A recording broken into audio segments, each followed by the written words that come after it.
Hello, I'm Joseph Davenport and I'm in Matilda the Musical at the Cambridge Theatre and I'm having tea with Wilma.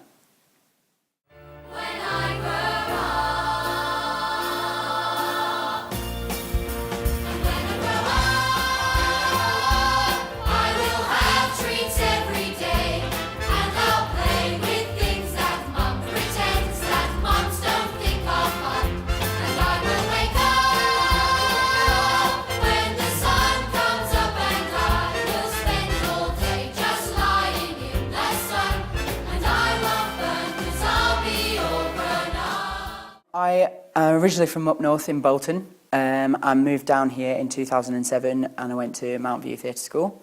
I did 3 years there. And kind of musical theatre was kind of always something I did. I know loads of people always say, oh yeah, it's what you wanted to do since you've been little. And it kind of has been, but it never became prominent really until I was at college, as in where I was doing my A-levels up north, because it was a big performing arts college and they did really good productions, and I did like We Will Rock You and Crazy for You and stuff there, and that's when I really started to get into the performing arts, so decided to audition for proper drama schools to make it down here.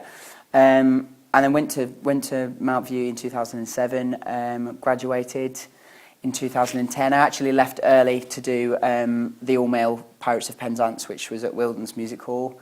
And then I did Panto, and then straight after Panto I did another all-male opera called Iolanthe, which was another Gilbert and Sullivan.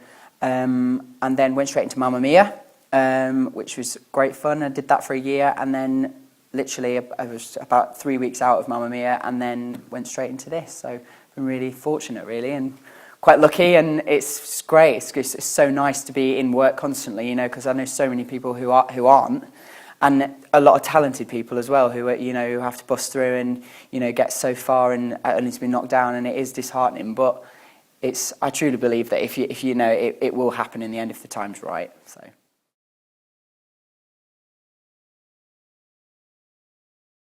In 5 words, I was having a little think about this actually. It's really hard. I would have to say driven, because that's what we have to be in this industry. Driven, passionate, fun, because I think that's also is another thing that we have to be, and it's in my nature as well. I'm quite a fun person. Fun, passionate, driven. I would have to say quite sensitive as well at times, because obviously a lot of people with being in the industry is, it comes with its knocks as well. So it does take its toll on you a while. And what's 4? I'd probably say balanced actually, because it's kind of with my Libra, like balanced, because I like to weigh up things before I make decisions, and I don't like unresolved issues and stuff like that. So I would say quite balanced, yeah.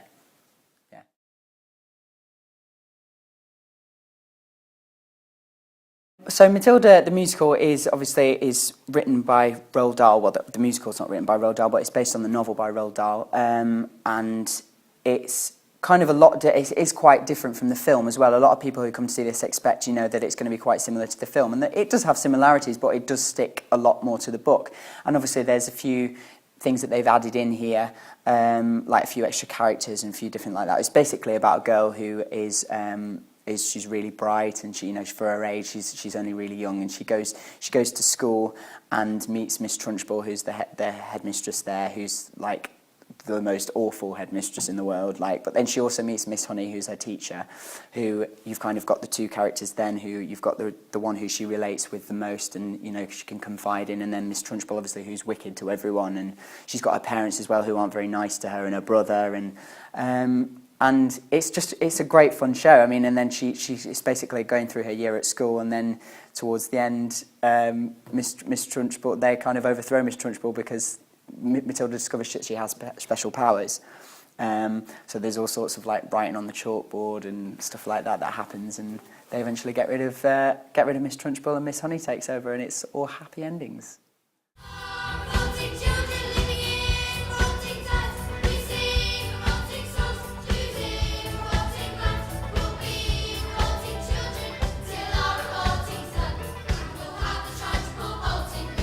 It's just such a fantastic show. You've got everything in there, and it's not just a kids show either. Obviously with it being a kids book, you'd expect it to be, even though obviously there's a lot of children in it and stuff like that, there's something in it for everyone.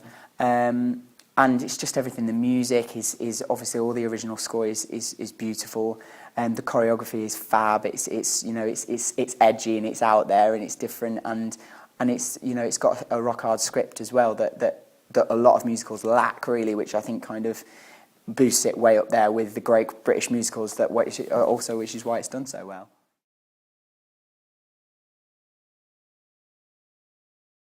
So a swing basically is someone who understudies basically all the ensemble, and if any member of the ensemble goes off or is ill or is on holiday and stuff, we would then go on for that person.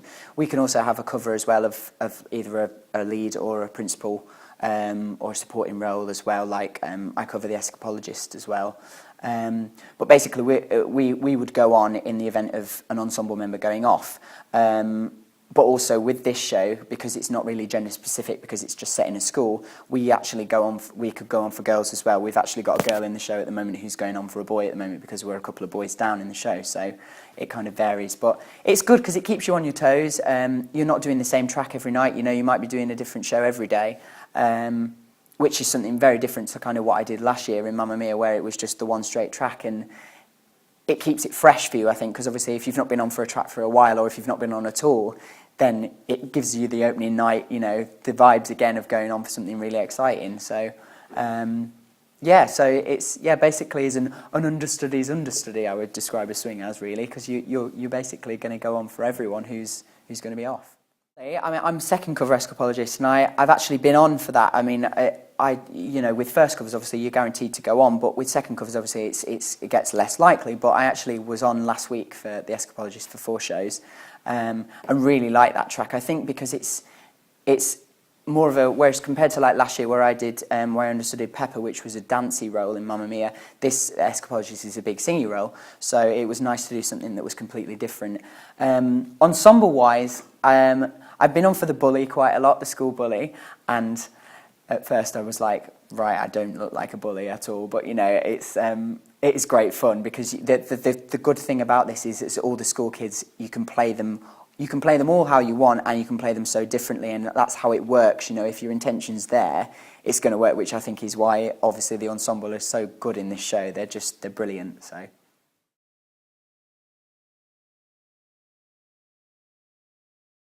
I have to clean my teeth before a show. It kind of depends.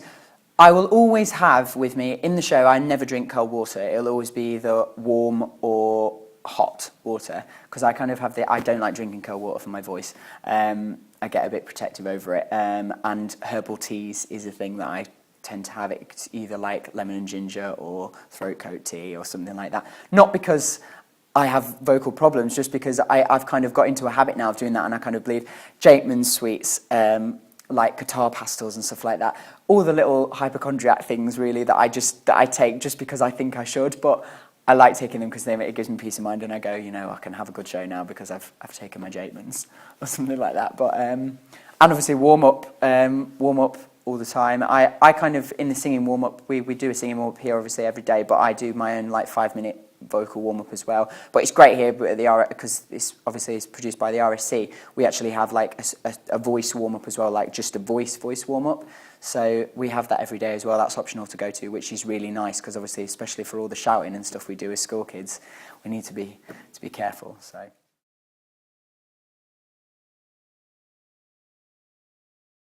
There's been quite a lot of things, that have happened, not personally really to me, that have happened on stage.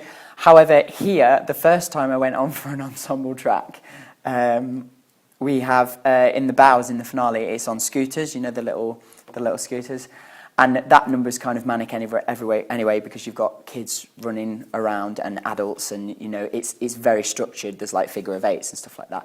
And basically, towards the end of the show, I'd like gone through the whole show in this track for the first time with no mistakes, got to the finale, and completely missed out a section in the scooters as Matilda was walking down for her bow.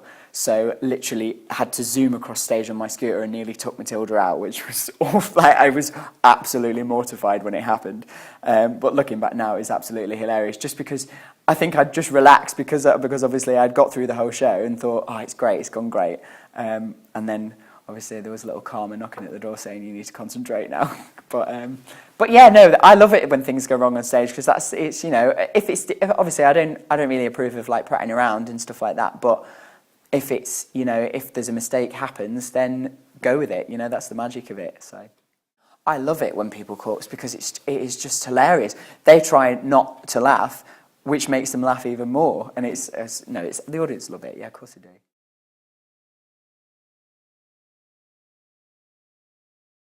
I would love to do Bach in Wicked, just because Wicked was actually one of the first West End shows I saw when I came to London, and obviously back then it was just like, you know, a spectacle. I mean, it still is. It's a fantastic show. Bach in Wicked I would love to do. I would love to do Galileo as well in We Will Rock You, you know, because that's, you know, get to sing Queen every day is amazing. And if it was to come back, if like Rent was to come back and if it was done well, like a Mark or like maybe Roger, probably more Mark actually because that's more me. I would love to do that. But Bach and Galileo are two that I would love to do. Yeah.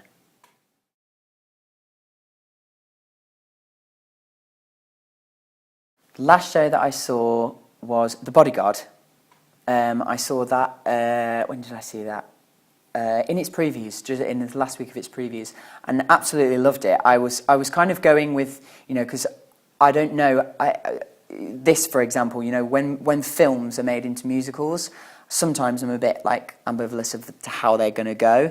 But The Bodyguard I actually really liked. I mean, the music you can't fault anyway because it was Whitney Houston and it's brilliant.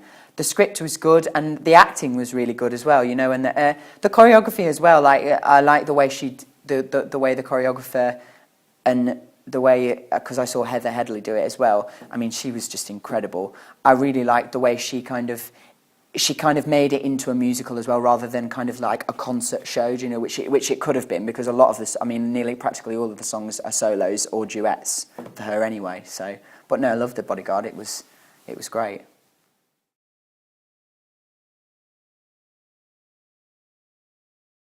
One of my favourite shows is Chorus Line, and that's coming back, you know, which when I heard it was coming back, it was like, because I did it in college, and when I heard that was coming in, I was so excited because, you know, if it's going to be done well as well, you know, I'm so excited. And the cast, you know, look amazing, and it's done at the Palladium, which is a perfect venue for it. So I can't wait to see that. But also West Side Story, which I've heard is coming into tour, and then it might go to Sadler's Wells again. And West Side's my favourite show. No comparison to any other show. It's fab. So that I would, yeah. Those two shows really are kind of two shows that I will be on the front row to see. You know.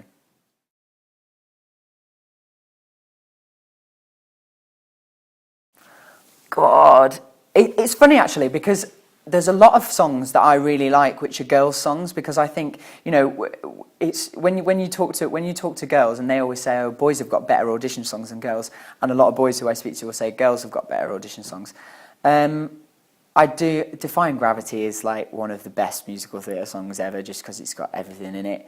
But also like the Tonight Quintet from West Side Story is just, you know, every time I hear it I get chills, just because you've got 5 vocal groups in there, you know, you've got the sopranos and the belters and the big bassy sharks and stuff like that, and it's such a whole number that's just full of everything, do you know what I mean?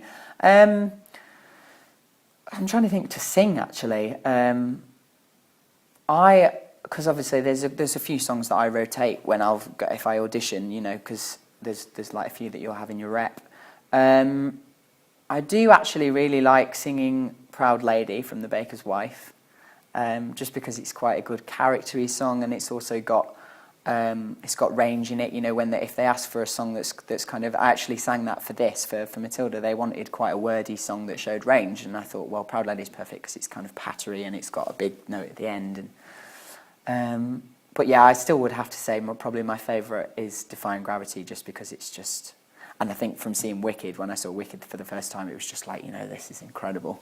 So yeah.